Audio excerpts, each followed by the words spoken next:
O faraó Tutancâmon, nascido em 1341 a.C., foi um dos líderes e governantes mais respeitados da história do Egito Antigo. E seu reinado é motivo de vários estudos e análises históricas até hoje.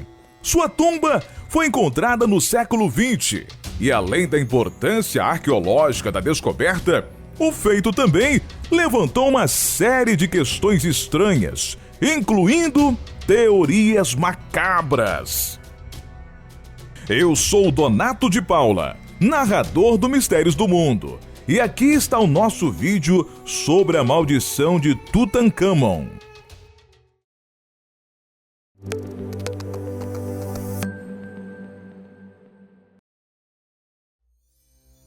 Tutancâmon governou o Egito durante o período conhecido como Novo Império e teve uma vida bem curta, falecendo por volta dos 19 anos. Mesmo assim, foi um líder de extrema importância, tendo inclusive tomado decisões relevantes, como a mudança da capital para Tebas e a restauração de Amon como Deus Supremo. O tamanho da importância do faraó para sua época fica comprovado pela forma como ele foi enterrado, repleto de tesouros. Mas levou algum tempo para que a sociedade moderna descobrisse mais detalhes sobre a tumba de repouso eterno do faraó. Mais especificamente, a descoberta do seu túmulo se deu apenas em 1922, durante a expedição liderada pelo arqueólogo Howard Carter. Para a surpresa de todos os envolvidos, o túmulo estava em um incrível estado de conservação, algo bastante raro. Junto à múmia do faraó, foram encontrados mais de 5.000 objetos valiosos, entre caixões dourados, máscaras de ouro, tronos, arcos, instrumentos musicais, vinhos, comida, sandálias, baús e até mesmo um punhal.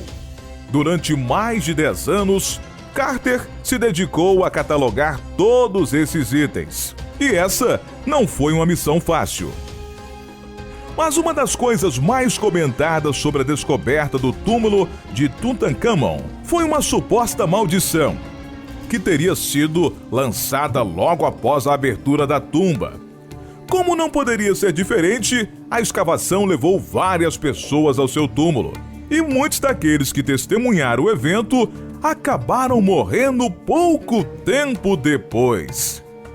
Personalidades importantes da época, como Arthur Conan Doyle, autor de Sherlock Holmes, contribuíram para a popularização da ideia da maldição, teorizando e dramatizando a motivação das mortes.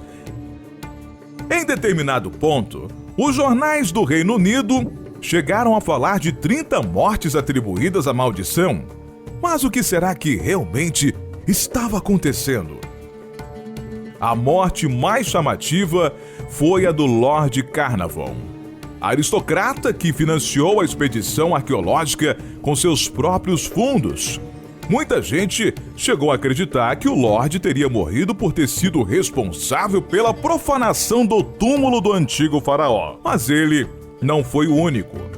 Além de Carnarvon, que morreu de pneumonia apenas 4 meses após abrir o túmulo, seu irmão Aubrey Herbert também faleceu cerca de 5 meses depois.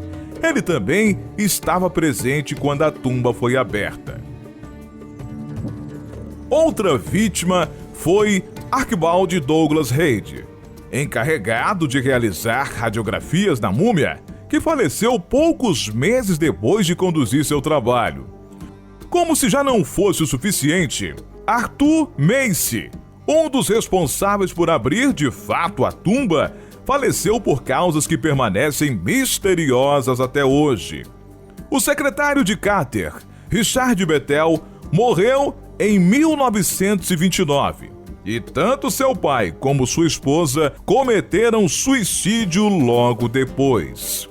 Um dos diretores do Museu Metropolitano de Nova York, Albee Lithgow, teve um ataque cardíaco, e o egiptólogo George Benedict morreu ao cair no Vale dos Reis. Não demorou muito para que todas essas mortes fossem atribuídas ao fato da tumba ter sido violada depois de tantos anos. Mas Carter sempre negou a maldição, dizendo que não fazia sentido. Ele manteve sua posição mesmo alguns meses depois de todas essas mortes.